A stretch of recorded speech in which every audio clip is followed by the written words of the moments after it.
ئەوەی دوژمنەکانمان پێی نەکردین، خۆمان بە خۆمانی دەکەین.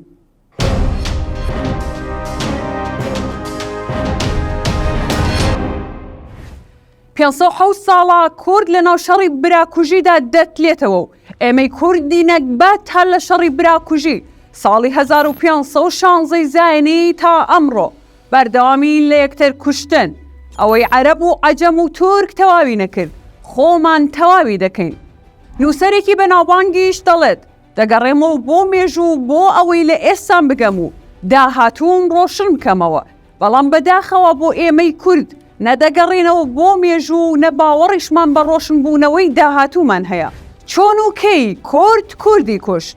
ئێمەی کورد هەر لە شەڕی براکوژی ساڵی 1516 زاینی تاوەکو ئێستا بەردەوامی لە خودکوژی کە 507 ساڵە بەردەوامە و لە سەردەمی عوسمانی و سەفەویەکانەوە دەست پێ دەکات و لە زڕگوێزیش کە دەزانین کۆتا شەڕی براکوژی نابێت، درێژە بەو خودکوژیە دەدرێت.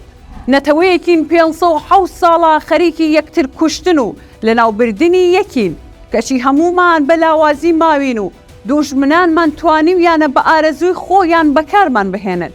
گەلێک کە زیاتر لە 55 ملیۆن کەس بەهۆی فتنە و یەکتر قبوڵ نەکردن و دەستێکەڵکردن لەگەڵ ئەم دوژمن و ئەو دوژمندا براکانمان لە خەوی شیرینی بەیانیدا دەکوژین.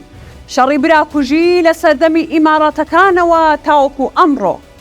ئیماراتەکان تا دەگاتە سەردەمی حیزبەکانی ئەمڕۆ لە پێناومانەوەی خۆیان شەڕیان لەگەڵ یەکتر کردووە، ناک لە پێناو کورد و کوردستان، بەڵکو تەنها بۆمانەوەی خۆیان بە جۆرێک کە لە سەدەی 19دا لە ئیماراتی بابان براکان چەندین جا لەشکری ئێرانی و لەشکری عوسمانیان هێنایە سەر یەکتر. لە ئیماراتی بۆتان براکان و ئامۆزاکان لە دژی یەکتر کەوتنە پێش سوپای عوسمانی و لە بزوتنەوەی ڕزگاری خوازی کوردشدا لە باشوور و لە شەستەکانی سەدەی 20دا پارتی و حیزبی شیوعی شەڕی یەکتریان کرد کە شەڕەکە لە ساڵی 1964 بۆ 1970 خایەن.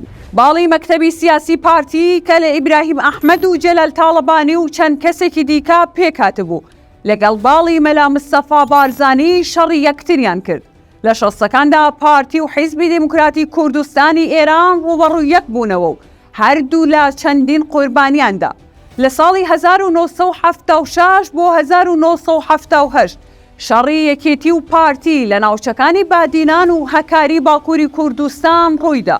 لە ساڵی 1970 دیسان هێزەکانی پارتی و حیزبی دموکراتی ئێران ڕوبەڕوو یەک بوونەوە و لە شەڕی کۆمەڵە و حیزبی دموکراتی ئێران سەدان کەس لە هەردوو لا کوژران. یەکێتی و پارتی لە ساڵی 1970 بۆ 1986 لە شەڕدا بوون دژی یەکتر. یەکێتی و حیزبی سۆسیالیست لە ساڵی 1981 بۆ 1986 لە شەڕدا بوون. یەکێتی و حیزبی شیوعی لە ساڵی 1981 بۆ 1986 لە شەڕدا بوون.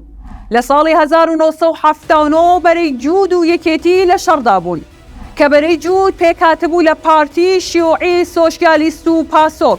یەکێتی و پاسۆک لە ساڵی 1981 بۆ 1986 لە شەڕدا بوون. لە ساڵی 1986 ئاڵای شۆڕش و یەکێتی لە شەڕدا بوون. ئەمانە و جگەلەوەی شەڕی ناوخۆ لە نەوەتەکاندا کە بە هەزاران ڕۆڵەی کورد بوونە قوربانی شەڕی لایەنە سیاسیەکان. ساڵی 1993 یەکێتی و پارتی شەڕی پاکەکەیان کرد. لە ساڵی 1993 بۆ 1997 یەکێتی و بزوتنەوەی ئیسلامی شەڕی یەکتریان کرد. لە مانگی ئایاری 1994 شەڕی نێوان پارتی و یەکێتی دەستی پێکرد. لە ساڵی 2001 لە قەرەداخ و قەندیل شەڕی یەکێتی و پاکەکە دەستی پێکرد. ئەیلولی 2001 تا 2003 شەڕی یەکێتی و ئەنسار کە لەو شەڕەدا بۆ یەکەمین جار لە خێڵی حەمەدا کورد بەدەستی کورد سەر بڕدرا. لە دوای 2003ەوە تا ئەمڕۆ چەندین جار لایەنە کوردیەکان جار جار چاویان لە یەکتر سوور کردووەتەوە، بەڵام هێشتا سەرکردەی دڵسۆزی کورد هەیە کە لێبڕاوانە ڕێگری دەکات کە جارێکی تر کورد لەسەر دەستی کورد نەکوژرێت. کەچی جارێکی تر و لە بەیانێکی زوودا و لە شیرینی خەودا دەبینین براکان جارێکی دیکە هەڵدەکوتنەوە سەر یەک کە دوای یەکگرتنەوەیەکی چەند مانگی نێوان هەردوو باڵەکەی کۆمەڵەی ڕۆژهەڵاتی کوردستان جارێکی دیکە لە ناوچەی زڕگوێز دەستیان دەچێتە خوێنی یەکتر لە کاتێکدا ئەم هێزانە لە دوای شۆڕشی ژیناوە ئومێدێک بوون بۆ کوردانی ڕۆژهەڵاتی کوردستان کە کۆماری ئیسلامی ئێرانیش هەر ئەمەی دەویست پلانی چەککردن و کۆکردنەوەیانی هەبوو لە کەمپەکاندا بۆ ئەمە بەساش فشاری لە حکوومەتی هەرێم و عێراق دەکرد بێگومان شەڕەکەی زڕگوێز پلانەکەی ئێران بۆ لەباربردنی شۆڕشی ژیناو چەککردنی هێزە کوردیەکان خێراتر دەکات هەموو ئەو شەڕانەی لە نێوان کورد و لایەنە سیاسیەکان دەکرێت هەمووان یەکتر بەوە تۆمەتبار دەکەن کە دەستی لایەنێکی دەرەکی لە پشتەوە هەیە و یەکتر بە خاین و خیانەتکار و خۆفرۆش وەسف دەکەن کە بە جۆرێک وای لێ هاتووە هەندێک سیاسی بڵێن وشەی سواوە و کەس گوێ بۆ ناگرێت تیوار نیوز ئامانجی لە بڵاوکردنەوەی ئەم مێژۆڕەشە بۆ ئەوەیە کەنەوەی ئێستا و داهاتوومان ئەزمونێک لەم مێژۆ وەرگرن و پەند و وانەیەکیش فێر بن.